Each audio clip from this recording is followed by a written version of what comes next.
Good morning बच्चों। And offline में जो भी स्टूडेंट्स आए हैं सबका स्वागत है हमारे आज के फर्स्ट इनॉग्रेशन क्लास में। हम लोग आज जो है फर्स्ट सेमेस्टर का, अरे भैया वहां नहीं देखना है, हमें देखना है। जीता जागता आदमी खड़ा है कंप्यूटर पे, काहे देख रहे हो? हमें देखो भाई, ठीक है। तो क्या है कि हम लोगों का फर्स्ट सेमेस्टर आज जाके स्टार्ट, चीजें थोड़ा डिले हुई। फर्स्ट सेमेस्टर पहले से ही स्टार्ट हो जाना चाहिए था, लेकिन आपको पता है कि जब नया चीजें जब कुछ खुलती हैं या फिर कहीं सेटअप होता है, थोड़ा उसमें डिले होता है। टीचर्स को अरेंज करना, सारी चीजें अरेंज करना, तो थोड़ा डिले हुआ है। लेकिन अब जो हमारा स्टार्ट हो गया है तो फिर बिल्कुल फुल फ्लेजर सिस्टम से एकदम आराम से चलेगा, ठीक है। तो सबसे पहले चीज तो अभी ये है कि सर, सबको पता है कि सिलेबस चेंज हो रहा है ना। तो सबसे पहला काम अभी हम करने जा रहे हैं कि सिलेबस आपसे डिस्कस कर लेते हैं। कुछ बच्चे होंगे जो कि 10th करके आए होंगे, और यहाँ पे सारे बच्चे अभी सारे 12th के हैं, तो सबको कुछ आइडिया पहले से होगा ही होगा। नहीं, 12th पास करके आए हो तो ऑलरेडी आइडिया थोड़ा बहुत है। जो बच्चे हमें अभी यूट्यूब पे देख रहे हैं, जो लोग 10th करके होंगे और उनको कोई आइडिया ही नहीं है, तो उनके लिए भी मैं अभी थोड़ा सिलेबस डिस्कस कर लेता हूं, क्योंकि ये हमारा online and offline hybrid mode पे चलेगा। अब आप जो अभी हमारे जो कोर्सेस रहेगा ना, जैसे आपने अगर ऑफलाइन में एडमिशन लिया तो आपको ऑनलाइन फ्री ऑफ कॉस्ट सारी चीजें मिल जाएंगी। आप वीडियो को आराम से घर में 1000 बार देख सकते हो, घुमा घुमा के। मास्टर भाई की बोल लगो, ठीक है, बार बार दोबारा घुमा घुमा के आप 50 बार देख सकते हो, कोई दिक्कत नहीं है। अगर आप उसको बाद में डाउनलोड करके रखना चाहते हो, इन द सेंस डाउनलोड करके आप अपना कंप्यूटर में नहीं रहेगा, वो ऐप में रहेगा, बात बुझे कि नहीं। आराम से देखो, वाईफाई लगा हुआ है, वाईफाई में आओ, डाउनलोड कर लो, आराम से घर में जाके वो लेक्चर को रिवाइज कर लो। बात समझ में आया कि नहीं? तो ये सुविधा भी आपके लिए उपलब्ध रहेगा, ठीक है। तो आइए हम लोग सिलेबस पे बातें करते हैं। ये देखो, ये सिलेबस जो है इस बार बड़ा ही डेंजर सिलेबस बनाया है। इससे पहले जो चीजें होती थी बड़े सिस्टमैटिक ढंग से था, लेकिन अभी जो सिलेबस इंट्रोड्यूस किया है ना, बड़ा पजल्ड है। कहने का मतलब ये कि पहला चैप्टर तो दिया है 11th का, लेकिन उसके बाद सारा चीज गायब कर दिया, पूरा मैकेनिक्स ही गायब है। मैं भी शॉक हो गया देख के अभी। अभी देखो हमारा सिलेबस जो है, पहले मैं फिजिक्स पे बातें कर लेता हूँ। ये किसका है? मैथमेटिक्स का। फिजिक्स पे बातें करते हैं पहले। मैं फिजिक्स लेने वाला हूं, इसलिए मैं पहले फिजिक्स का डिस्कशन कर लूंगा। अभी जो हमारे नेक्स्ट सर आएंगे मैकेनिकल वाले, हाँ, तो वो आपके लिए मैथमेटिक्स का डिस्कस कर लेंगे। अभी केमिस्ट्री मैम है, तो मैम से डिस्कस करवा दूंगा, और चीजें आपको पता भी चल जाएगी केमिस्ट्री में क्या क्या है और कैसे कैसे चीजें आगे बढ़ेंगी, ठीक है। अभी देखो, आपका जो इंजीनियरिंग फिजिक्स यहाँ पे काम आने वाला है, उसमें देखो आपको पढ़ना क्या क्या है। सबसे इंपॉर्टेंट बात, यूनिट्स एंड डायमेंशन। जो बच्चे 10th करके आए हैं उनको पता नहीं हवा लग भी रहा होगा या नहीं। यूनिट्स एंड डायमेंशन, जो ये आप देखोगे ना, अगर आप 12th के सिलेबस से देखोगे तो ये किस में आता है? आपका क्लास 11th का पहला चैप्टर है कि नहीं? हाँ। अब ये यूनिट्स एंड डायमेंशन पहला यूनिट होने वाला है आपका। देखो इसमें हम लोग क्या पढ़ते हैं, क्या चीजें पढ़ने वाले हैं हम लोग? Units, right. कितने सिस्टम ऑफ यूनिट्स हैं? 4। अच्छा, कौन कौन सा? अरे गजब, very good. Very good, very good. ठीक है, तो इसमें हम लोग सिस्टम ऑफ यूनिट्स पढ़ेंगे। जैसे मान लीजिए कि 1 kg को पाउंड में बदलना है, तो कैसे बदलेंगे, वो कन्वर्जन पढ़ेंगे। और यहां से क्वेश्चन आपके जेई मेंस में आते हैं, और बहुत ही सिंपल न्यूमेरिकल बनता है जेई मेंस में। यहां से फॉर योर काइंड इंफॉर्मेशन अभी मैं आपको बता दूं कि मेरी क्लासेस ऑफलाइन में जेई मेंस के लिए नहीं चलता। मैं सिर्फ और सिर्फ ऑनलाइन मोड पे हूं। And even not only for Bihar and Jharkhand, Bihar and Jharkhand के बच्चों को मैं पढ़ाता ही नहीं। हमारे पास जो भी बच्चे मेंस और एडवांस के लिए जुड़े हुए हैं, वो सारे के सारे साउथ के स्टूडेंट्स, और सारे ऑनलाइन से जुड़े हुए हैं, ठीक है। तो आपको मैं जो भी कंटेंट यहाँ पे प्रोवाइड करूंगा वो बिल्कुल आपका मेंस लेवल का होने वाला है, ठीक है। और एक चीज बहुत ही इंपॉर्टेंट बात, आपको पता है D2D नाम का एक एग्जाम होता है? पता है ये? नहीं पता है तो सुन लो। इसका मतलब होता है डिप्लोमा टू डिग्री। अभी आप कितना साल पढ़ाई करोगे? 3 साल। डिप्लोमा टू डिग्री का एग्जाम दोगे, फिर कितना साल पढ़ना पड़ेगा? अबे 3 साल। ठीक है, तो क्या हो जाएगा? अभी आपको डिप्लोमा का डिग्री मिल रहा है, एंड डिप्लोमा का degree is equivalent to 12th का डिग्री। लेकिन आपको तो ऑनर्स करना है, करोगे ना करोगे? तो बैचलर डिग्री चाहिए ना, है? और नहीं तो फहुआ कैसे भरोगे दूसरा सब? बात समझो। आपको पता है ना कि बीटेक का डिग्री अगर आपको मिल गया तो आप एसएससी का भी फॉर्म भर सकते हो, सारा चीज फॉर्म भर सकते हो, पता है ना आपको ये बात? हाँ, तो अगर आप D2D की तैयारी कर रहे हो, अब बच्चे क्या होते हैं ना, अभी देखो सब लोग सिविल, अभी आपका जो सीनियर है, हमारा सबसे सीनियर मोस्ट बैच जो हमारे पास चल रहा है, 5th सेम का चल रहा है। अब वो लोगों को टेंशन है, सर हमको डिग्री करना है, लेकिन क्या है कि सर हम जो पढ़े थे ना, वो नोट्सवा तो गया बिला के, सबसे पहले बात। और दूसरा, सर हम जो पढ़े थे ना, वो खाली 2 दिन पहले पढ़े थे और गलती से पास हो गए थे सर, बस। क्यों? क्योंकि सबके दिमाग में क्या रहता है कि सिर्फ 5th सेमेस्टर और 6th सेमेस्टर का चीज ही हमारा डिप्लोमा के मार्कशीट में आएगा। बात समझो। अब बच्चे ये समझते ही नहीं कि जो भी आप फिजिक्स, केमिस्ट्री एंड मैथ पढ़ रहे हो ना, that is only going to come in your D2D exam. अलग से क्यों पढ़ना? इस बात के लिए आप लोग एकदम आश्वस्त रहो, जो भी यूट्यूब पे देख रहे हैं, चाहे ऑफलाइन वाले बच्चे रहने वाले हैं, हमारा जो कंटेंट जाएगा वो बिल्कुल डिप्लोमा टू डिग्री लेवल से एक स्टेप ऊपर रहेगा। बात समझ में आया? यहां पे आपको ऑब्जेक्टिव क्वेश्चन सॉल्व कराया जाएगा, उस टॉपिक से रिलेटेड अगर मेंस से सवाल आया हुआ है वो सवाल सॉल्व कराया जाएगा। जैसे ही वो यूनिट खत्म होता है, सेमेस्टर बेस्ड जो भी क्वेश्चन होगा वो कराया जाएगा, and diploma two degree level पे अभी जो भी क्वेश्चन उस टॉपिक से आया हुआ है उसके प्रीवियस ईयर क्वेश्चन कराए जाएंगे। इस बैच में ज्वाइन करने के बाद आपको अलग से डिप्लोमा टू डिग्री का कोर्स नहीं लेना पड़ेगा कभी। बात समझ में आ रहा है? इस चीज के लिए रितेश सर का आश्वासन रहा। हमारी कोचिंग का नाम क्या है? उसका मतलब क्या होता है? एग्जैक्टली अभी आप लोग बिल्कुल फर्श पे हो, तो हमारा उद्देश्य है उसको अर्थ तक ले जाना। बात समझ में आ रहा है कि नहीं? सिर्फ नाम रखे नहीं है, हमारा विजन भी वही है। इसलिए फर्स्ट सेमेस्टर में हमारा पुरजोर कोशिश रहेगा कि अपना दम लगा दें हम लोग। क्यों? क्योंकि आप ही तो भविष्य हो, सीधा सा बात है। आप अभी से तैयारी करोगे, जो विजन हम लोग लेके चले हैं, अगर उस विजन को आप समझ जाओ ना तो आपको समझ में आएगा। अभी देखो क्या होता है, आप अपने सीनियर से सुनते होगे, डिप्लोमा और डिग्री वाले आपस में लड़ते हैं। बोलता है वो डिप्लोमा का है बच्चा है, वो डिग्री का बच्चा है, तो जेई में बैठ जाता है, तो डिप्लोमा वाला फिर डिग्री करके फिर एई भी बन जाता है। बहुत सारा लफड़ा चलता है, पता है कि नहीं? और डिप्लोमा और डिग्री के बीच में हमेशा ये तनाव रहता है। क्यों रहता है भाई? डिप्लोमा वाले बच्चे डिग्री से डरते हैं, क्यों भाई? उल्टा होना चाहिए कि नहीं? अच्छा एक बात बताओ, अगर कोई 12th के बाद डायरेक्ट बीटेक करता है तो बीटेक करने में कितना साल लगता है? 4 साल लगा। अगर कोई डिप्लोमा कर रहा है कितना साल लगा? 3 साल। बीटेक करने में कितना साल लगा? टोटल कितना साल वो पढ़ा? किसको डरना चाहिए? बीटेक वालों को डरना चाहिए। अरे भाई आप 6 साल पढ़ रहे हो टेक्निकल, सोचो, और वो 4 साल पढ़ रहा है। आप तो तोड़ तोड़ के हर चीजों को पढ़ रहे हो।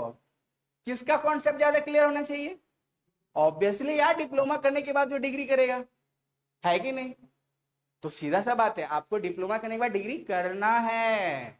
ये नहीं सोचना है कि डिप्लोमा कर लिया हम बड़का इंजीनियर। अब ये देखो ना, अभी देखना, आपके कुछ फ्रेंड सर्किल में कुछ स्टूडेंट्स होंगे जो अभी ही अपने फेसबुक में लगा दिए होंगे E.R, मतलब ER.इंजीनियर।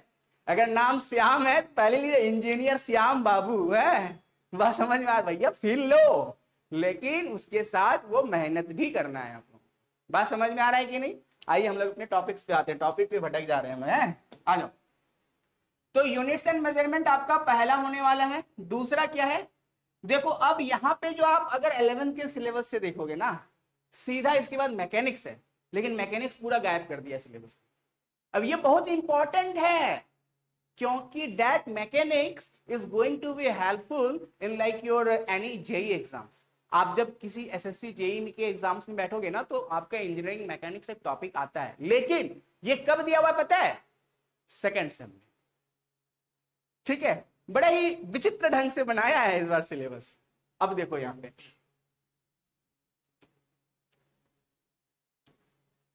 यहां पे आपका जो चीजें हैं, अगर आप मैकेनिकल से हो, अगर आप इलेक्ट्रिकल से हो, या फिर अगर आप मेटलर्जी से हो, किसी भी चीज से हो, इंजीनियरिंग का क्या मतलब है? इंजीनियरिंग का सीधा सा मतलब आपको क्या कराना है? मटेरियल्स के बारे में जानकारी होनी चाहिए। तो बहुत ही स्पेसिफिक ढंग से सिलेबस को चूज किया गया है। आपको फर्स्ट सेमेस्टर में ही मटेरियल्स के बारे में जानकारी दी जा रही है। आप देखो, general properties of matter, what is matter, what is matter. ये बैच दमदार होने वाला है, मुझे मजा आएगा इस बैच में। चलो बढ़िया बात है, जवाब आ रहा है। Very good. चलो देखो ध्यान से समझो। अब देखो आपने पढ़ा होगा इलास्टिसिटी, पढ़ा था? नहीं पढ़ा था। इलास्टिसिटी नहीं पढ़ा था। इलास्टिक पता है क्या होता है? रबर जानते हो? रबरवा को खींचते हो तो क्या होता है? ये मत बोलो कि शर्ट टूट जाता है ज्यादा खींचते हो तो। अबे स्ट्रेच होता है उसका, फिर वापस भी आ जाता है, आता है ना? That is called elastic, right? कि अगर हम लोग खींचे, इलोंगेशन हो और फिर से वापस अपने मतलब क्या करें, फिर से अपने कॉन्फ़िगरेशन में वापस आ जाए, that is called elastic body. हम लोग यहाँ पे बहुत डिटेल में पढ़ने वाले हैं इलास्टिसिटी क्या होता है, उसका स्ट्रेस स्ट्रेन कर्व पढ़ेंगे। अगर याद हो 11th क्लास में तो, याद तो नहीं है? तो याद रहता तो आते का है पढ़ने के लिए। और दैट स्ट्रेस स्ट्रेन कर्व जो मैं यहाँ पे इस यूनिट में बताऊंगा, that is going to be very helpful in your strength of material. वही यहां पे जो मैं अभी बताऊंगा ना, स्ट्रेस स्ट्रेन कर्व, यही चीज यूज होगा स्ट्रेंथ ऑफ मटेरियल में। आपका समझ में आया बात? फिर वहां पे आपको चीजें हलवा लगेगी। आपका स्ट्रेंथ ऑफ मटेरियल मैकेनिकल वालों का एंड सिविल वालों का बिल्कुल क्या होता है? सेम होता है। कुछ चीजें सिविल वाले अलग पढ़ते हैं और मैकेनिकल वाले अलग पढ़ते हैं, बस एक यूनिट का फर्क है, एक या 2 यूनिट का है, वो भी लगभग कॉमन ही है, लेकिन टॉपिक्स थोड़ा अलग हो जाता है। ठीक है, अभी देखो, अगर आपको याद हो तो इसमें हम लोग क्या पढ़ते थे? हुक्स लॉ पढ़ते थे।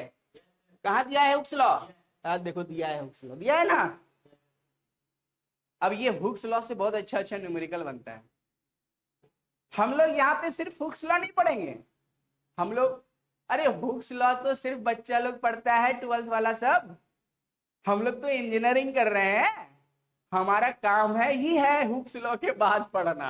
हमारा शुरुआत ही होगा हुक्स लॉ के बाद से। बात समझ में आया कि नहीं? ठीक है, अभी देखो नेक्स्ट क्या यूनिट दिया हुआ है आपका। यहाँ पे जो नेक्स्ट यूनिट दिया हुआ है, ये दिया हुआ है आपका सरफेस टेंशन। ये कौन टेंशन है भैया? सरफेस का टेंशन है। इसका कोई यूज पता है? सरफेस टेंशन, छाली देखे हो? अरे दूध में जो छाली बैठ जाता है? या ऐसे समझो कि आपका चींटी को चलते हुए देखे हो पानी में? हाँ। देखो देखा है लड़का। ऑब्वियसली यार, ऑब्वियसली। सुई को देखना, आप ऐसे रखना, सीधा ऐसा लेटा के रखना, सुई नहीं डूबेगा, हाँ तैर जाएगा। ठीक है, अगर हल्का है तो, भारी भरकम है तो ऑब्वियसली बोले मास्टर वो पगला गया है। अब ऐसे रखोगे तो डूब जाएगा। सारी चीजें यहाँ हम लोग एक्सपेरिमेंट करने वाले हैं, पूरा एक्सपेरिमेंट के साथ चीजें देखेंगे, बोर्ड पे नहीं। अरे भैया जीवंत रूप में करेंगे भाई, ठीक है? और जरूरत पड़ा तो दूध भी उबाल के लाएंगे। ठीक है, आ जाओ। फिर हम लोग ये पूरा जो तो आपका दोनों यूनिट होने वाला है ना, इसमें फ्लूइड पे पढ़ने वाले हैं हम लोग। Fluid and my dear mechanical and civil, इन दोनों के लिए फ्लूइड मैकेनिक्स एक सब्जेक्ट है, that is again going to be a common subject. अब वो फिर मैं ही लेने वाला हूं, ठीक है? तो फिर फ्लूइड मैकेनिक्स में ये सारी चीजें जो मैं बताऊंगा, ऐसे बताऊंगा कि वहां से रिलेट कर सके। अभी जो पुराना सिलेबस है उसके हिसाब से फ्लूइड मैकेनिक्स आपका 4th सेमेस्टर में, बट मैं चीजें आपको जब फर्स्ट सेमेस्टर में बनाऊंगा तो वहां से लिंक करके बताऊंगा, एंड यहां से ऐसे क्वेश्चंस को उठाऊंगा जो कि एसएससी जेईई में ऑलरेडी पूछे हुए। बात समझ में आ रहा है? अभी तो आप लोग समझ में नहीं आएगा ये एसएससी जेई क्या है। अभी जैसे आप लोग टेक्निकल टर्म्स में आओगे तब आपको समझ में आएगा कि मेरा जो पढ़ाने का तरीका रहता है, या फिर इस सेंटर पे जो भी टीचर आपको पढ़ाएंगे, हमारे प्लेटफॉर्म से जो भी लेक्चर डिलीवरी होगा वो इस प्रकार का होगा कि आपको सिर्फ सेमेस्टर के लिए हम लोग तैयार नहीं करेंगे। हम लोगों का उद्देश्य है कि सेमेस्टर के साथ साथ आप लोग को कंपटीशन का भी तैयारी किया जाए। अभी तक जो ट्रेंड चलता आया है उसको बदलना ही हमारा उद्देश्य है। अभी तक क्या ट्रेंड चलते आया है?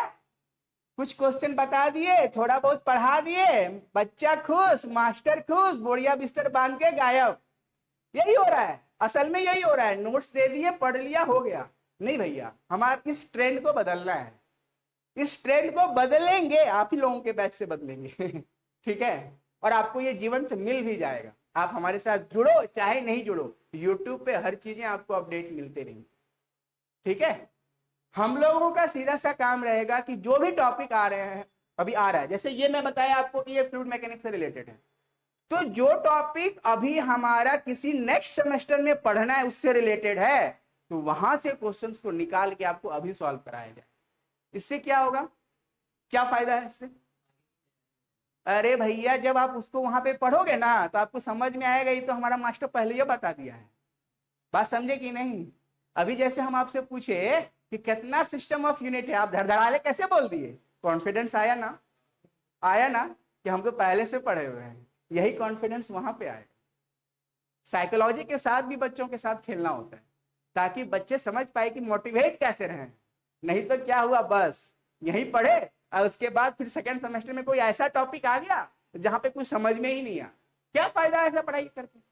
समझ में आ रहा है चीजें? अभी देखो, जैसे ही फ्लूइड खत्म होगा, हीट, थर्मोडायनेमिक्स आपको पढ़ना है मैकेनिकल वालों। एंड ये तो मतलब आपका क्या बोलेंगे, पूरा ग्रंथ होने वाला है आपके लिए। मैकेनिकल वालों पूरा ग्रंथ होने वाला है थर्मोडायनेमिक्स। तो यहां पे मैं आपको जो भी चीजें पढ़ाऊंगा that will come into your thermodynamics, जो कि आपके अगले सेमेस्टर्स में काम आने वाला है। बात समझ में आ रहा है? उसका बेस कहां पे बनेगा? यहां बनाएंगे, हम आज बनाएंगे। बात समझ में आ रहा है? आज इन द सेंस इस सेशन में बनाएंगे। समझ में आया? अब देखो यहां पे जो चीजें डाली गई हैं, this chapter is going to be very very important in your D2D exam. ऐसा नहीं कि बाकी सब नहीं है, बाकी भी है, बाकी भी है, लेकिन D2D पॉइंट ऑफ व्यू से this chapter is very important. Light कब पढ़े थे आप लोग? अबे घूंचू 12th में था। अभी रिसेंट जो पढ़े वो बताओ। ऑप्टिक्स यार, ऑब्वियसली। हाँ ऑब्वियसली, ये क्या है? अभी देखो साउंड चैप्टर है, ये सारी चीजें आपको काम आने वाली। ठीक है, एंड मॉडर्न फिजिक्स, इलेक्ट्रिकल वाले बच्चे जो भी हैं ऑनलाइन में, अभी तो फिलहाल हमारे सामने सिर्फ मैकेनिकल वाले बच्चे बैठे हुए हैं। माय डियर, इसमें हम लोग बहुत सी चीजें पढ़ने वाले हैं। मॉडर्न फिजिक्स में आप लोग याद है क्या क्या पढ़े थे? अगर नहीं पढ़े थे तो सुन लो क्या क्या पढ़ना है मॉडर्न फिजिक्स में। पूरा फोटोन्स पढ़ेंगे, कैसे लाइट आ रहा है। क्या पढ़ेंगे पता है? आप लोग सोलर लाइट देखे हो? देखे हो? सोलर प्लेट देखे हो? जो बैटरी चार्ज करता है, कैसे कर लेता है? फोटोन्स के हेल्प से होता है। What is photon? H new. Very good भाई, फॉर्मूला नहीं पूछा मैंने। फोटोन्स है क्या? फील करना है यार फोटोन्स को। न्यूमेरिकल तो कोई भी बना लेगा, कुछ भी बता देंगे, हम यही बता देंगे, आप ऐसे ही कर लोगे। Physics is all about, physics का डिफिनेशन क्या है? What is physics? Anything that we can feel is physics. हर चीज जो आप देख रहे हो ना, हर चीज में फिजिक्स है। क्या चीज में फिजिक्स नहीं है आप ये बता दो हमें, ऐसा कोई भी चीज। Everything is related to physics. आप देख रहे हो, that comes again optics, right? अच्छा एक बात बताओ, अभी ये जो फोटोन्स का बात हम लोग कर रहे थे, फोटोन्स पे आपने क्या बोला? H new, right? वो जो आप एच न्यू बोल रहे हो ना, दैट इज एनर्जी। एनर्जी है वो, that is content again under photons, है ना? फोटोन्स क्या है? अबे एनर्जी का पैकेट है। याद आया? हाँ, एनर्जी का पैकेट है। ये पैकेट क्या होता है सर? कभी गुलदस्ता दियो किसी को? फूल दियो? अबे दो यार। उसको क्या दिखा रहे हो? सीधा साधा बच्चा है, क्यों बिगाड़ रहे हो उसको? चलो देखो, जैसे गुलदस्ता अगर दे रहे हो तो गुलदस्ता में क्या होता है, कई सारा फूल होता है। अरे एनर्जी आ रहा है, किस प्रकार से आ रहा है? कौन सा एनर्जी आ रहा है वहां से? सन से कौन सा एनर्जी आ रहा है? हाँ, सोलर एनर्जी आ रहा है। तो वो ऐसे तो नहीं आ रहा है, किसी फॉर्म में तो आ रहा होगा ना। हम लोगों को समझने के लिए क्या समझेंगे हम समझेंगे कि एक पैकेट है, बंडल्स ऑफ ऐसे पैकेट्स है, और उसका क्या है, उस पैकेट का जैसे फूल जैसे होता है, फूल क्या है, एक फोटोन है। अब उसका पूरा जो आपका फूल का गुलदस्ता है, that is called what? Photons, energy का पैकेट्स। एक समझो, एक फूल क्या हो गया आपका, एनर्जी का एक पैकेट, दूसरा पैकेट, तीसरा पैकेट, बहुत सारा पैकेट है। पूरा जब आपका बन गया एक गुलदस्ता, तो डेट वी कॉल क्या? फोटोन्स। समझ में आया बात? कोई दिक्कत? ये चीजों को हम लोग पूरा फील करने वाले हैं। अब फोटोन को यार आंख से दिखा तो नहीं सकता ऑब्वियसली। ठीक है, बात तो समझ में आ गया? ये है आपका फिजिक्स का टॉपिक्स। कोई दिक्कत? नो दिक्कत? Now let us start with our first topic, जो कि क्या है आपका? फर्स्ट टॉपिक क्या था आपका? Units and dimension, right? सीधा हम लोग आते हैं यूनिट्स एंड डायमेंशंस पे। माय डियर, पहले तो हम लोग इस टॉपिक को समझ लें। क्या? Units and dimension. What is unit and what is dimension? पहले तो हमारा क्वेश्चन यही रहेगा, व्हाट इज यूनिट? यूनिट होता क्या है, आप बताओ मुझे। What is unit? हाँ, अरे अरे भाई वो वाला हम, पता है हम जैसे ही पूछे व्हाट इज यूनिट और जैसे ही जवाब देने लग गया, पता है हमें कौन सा सीन याद आया? गेस करो कौन सा सीन याद आया? 3 इडियट्स मूवी देखे हो? वो वाला जो सीन है, व्हाट इज मशीन करके जो बोलता है, वही वैसे नहीं करना यार ऑब्वियसली। नहीं तो फिर एक रेंचो वहां से भी निकलेगा, एक साइलेंसर यहां से भी निकलेगा, और हमें वो यार ऑब्वियस सी बात है, वो खड़ूस वाला बुढ़ऊ वाला प्रोफेसर नहीं बनना। ठीक है, हम लोग को फील करना है चीजों को। हाँ, तो what is machine, that is machine. समझ में आ रहा है? चलो यहाँ देखो, तो यूनिट क्या है, यूनिट को कैसे समझेंगे? What is unit? सर आप ही बता दीजिए सर, आप डिमोरलाइज कर दिए हमको। यूनिट कहने का मतलब सीधा सा बात हुआ कि अगर आप किसी फिजिकल क्वांटिटी को दर्शा रहे हो, तो उसका जो सबसे छोटा वाला पार्ट होगा, जिससे कि आप उसको स्टैंडर्डाइज कर सको। स्टैंडर्डाइज करना समझते हो? स्टैंडर्डाइज करना, स्टैंडर्डाइज करना मतलब क्या होता है? मानक बनाना। मानक बनाएंगे ना भैया, है कि नहीं?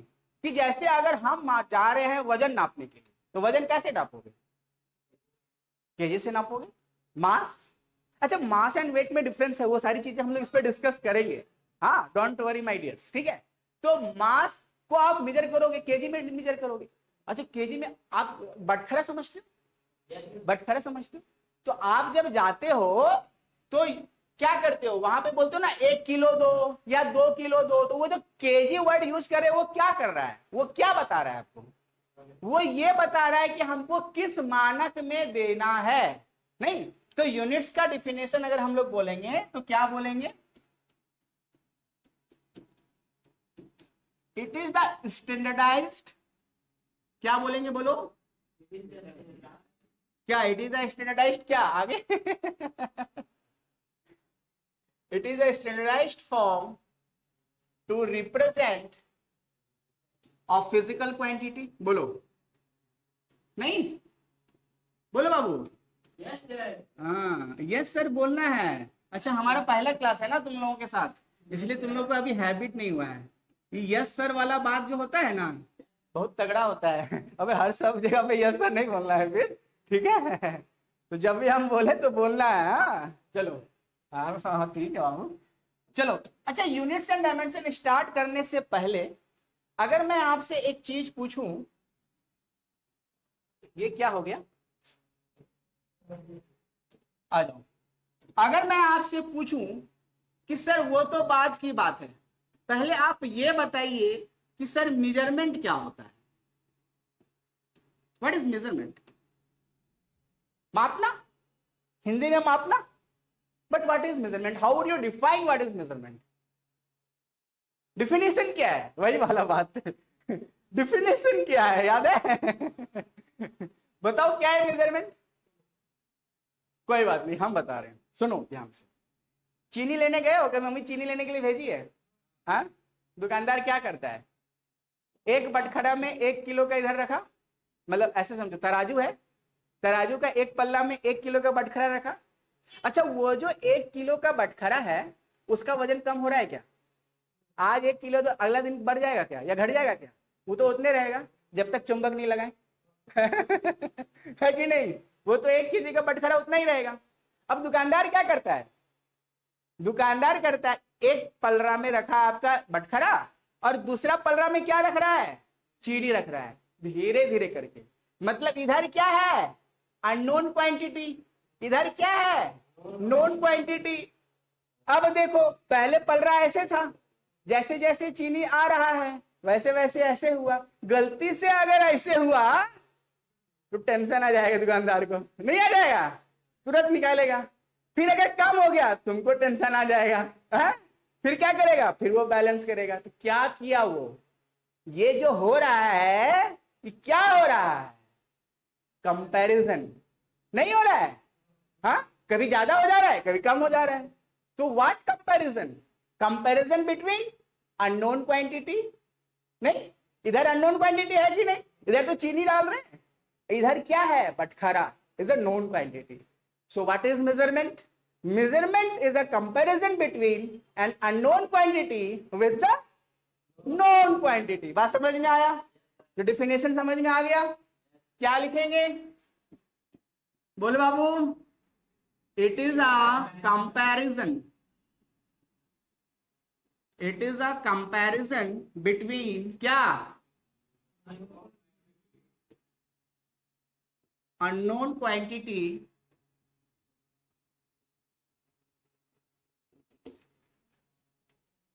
With the known quantity. बोलो बाबू, मेरा हैंडराइटिंग समझ में आ रहा दूर से? पक्का? Very good. अभी देखो, आपका सिलेबस चेंज हुआ था, मुझे पता नहीं था माय डियर, जो भी यूट्यूब पे देख रहे हैं। तो मैं कोई भी पीपीटीज बना के नहीं ला पाया। नहीं तो क्या होगा कि आपका जो भी स्लाइड्स होगा, ठीक है, वो स्लाइड्स के थ्रू मैं पढ़ाऊंगा। वहां पे फोटोज आएंगे, एनिमेशन आएंगे, वो थोड़े और दिलचस्प होने जा रहा है। तो अब आप लोग आए हुए हो थे और मुझे क्लास लेना ही था, तो मेरे पास कोई पीपीटी अचानक से तो नहीं बन जाएगा, राइट?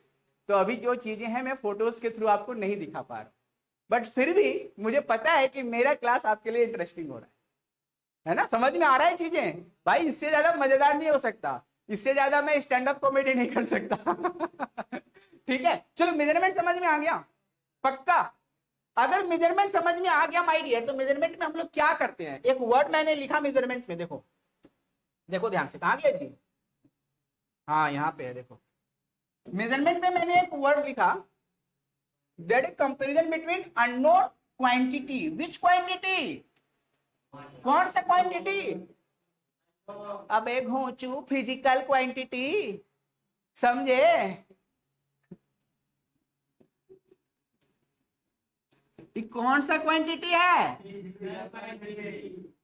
समझ में आ रहा है? यस सर, नहीं बोलो हाँ। Very good. अगर हाँ बोल दिए बाबू तो फंस गए। अब तुम बोलो कैसे? अब तुम बताओ हमें, what is physical quantity? Sir आप तो खाली पूछ पूछ के फंसा देते हैं। बताओ what is physical quantity?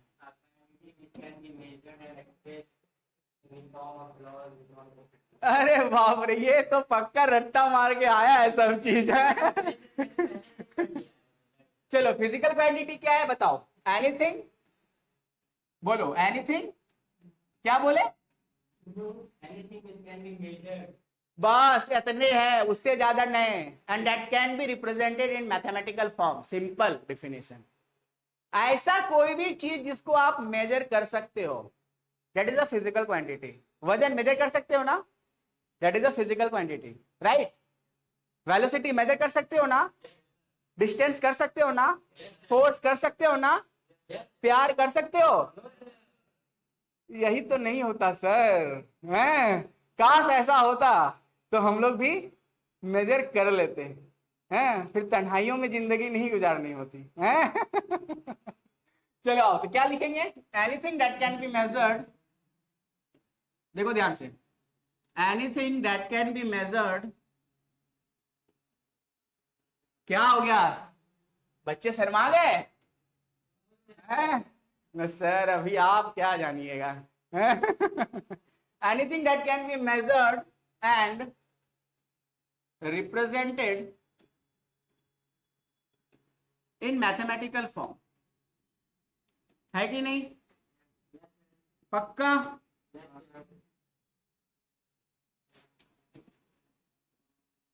Is called, is called क्या?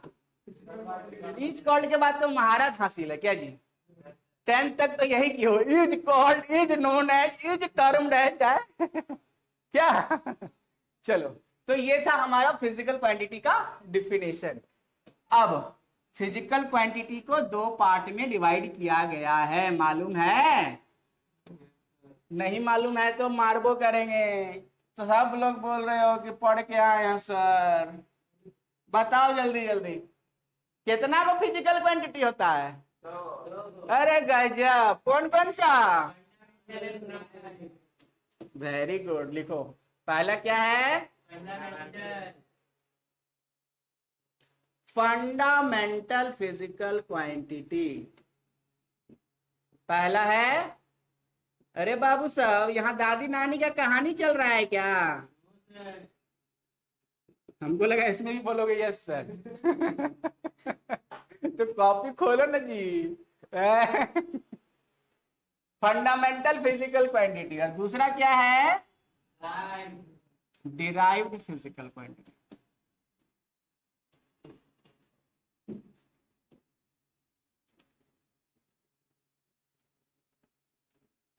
ठीक है बाबू, बोलो, कोई दिक्कत? हम हैं तो क्या गम है, रितेश सर रहेंगे आपको दिक्कत होने देंगे जी। चलो लिखो जल्दी।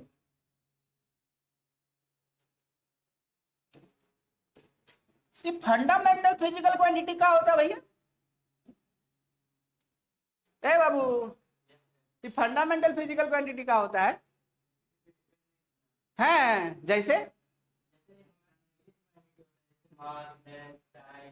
तुम फंडामेंटल हो कि नहीं हो, ये भी बताओ। नहीं हो सर, हम तो माँ बाप पे डिपेंडेंट है सर, फंडामेंटल कैसे हो गए? नहीं, फंडामेंटल फिजिकल क्वांटिटी कहने का मतलब कि ऐसा फिजिकल क्वांटिटी जिसको मेजर करने के लिए किसी दूसरा फिजिकल क्वांटिटी पे निर्भर नहीं रहना पड़ता है। नहीं जी, इंडिपेंडेंट होता है। जैसे, अच्छा एक बात बताओ, ए बाबू रुक जा, रुक जा, ए बाबू सुन सुन, रुक रुक रुक, ये मार एकदम, रुक दे, ध्यान से सुन पहले। स्पीड क्या होता है? स्पीड आप लोग पढ़े जी, डिस्टेंस अपॉन टाइम। अगर हमको स्पीड मेजर करना है तो हमको डिस्टेंस मेजर करना पड़ेगा, हमको टाइम मेजर करना पड़ेगा। पक्का? तो क्या वो इंडिपेंडेंट हुआ? नहीं हुआ। अच्छा, डिस्टेंस मेजर करना है, डिस्टेंस मेजर करने के लिए क्या जाएंगे, फीता लेंगे, नाप लेंगे। बोलोगे सर वेलोसिटी नापना है ना, वो तो सर हमको मोटरसाइकिल में ऐसे दिख जाता है। अरे बच्चा, वहां पे वो कैलकुलेट करके दे रहा है, समझे कि नहीं? तो बताओ कितना को फंडामेंटल फिजिकल क्वांटिटी है? कौन कौन सा? पहले डिफिनेशन लिख ले क्या? इसमें क्या लिखेंगे? विच डज नॉट डिपेंड ना, या which does not depend on any other physical quantity, क्या?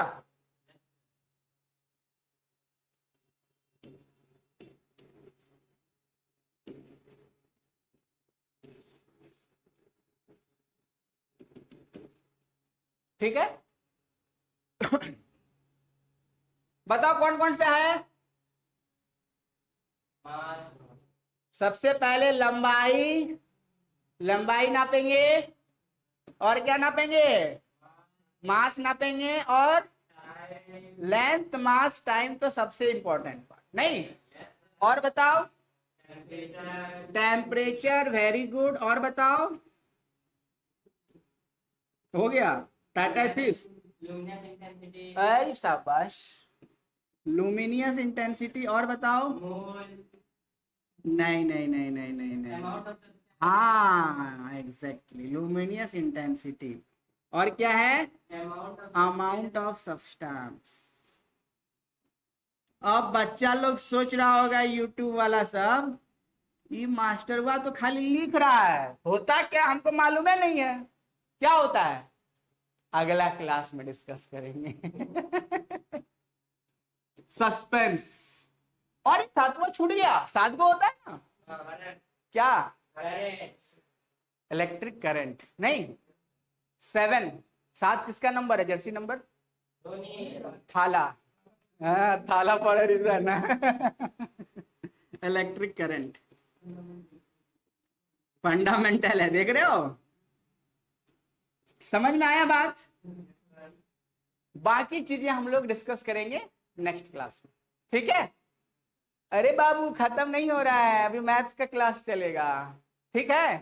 बाकी अभी रुक जाओ, अभी चीजें जो लोग यूट्यूब पे देख रहे हैं बाबू, ये हमारा पहला लेक्चर है फिजिक्स का, अभी रेगुलर लेक्चर्स आपके यूट्यूब पे आएंगे। एंड जो लोग ऑफलाइन में आना चाहते हैं वो हमारे फर्स्ट सेमेस्टर के जो ऑफिशियल ग्रुप है उसमें ज्वाइन कर जाओ।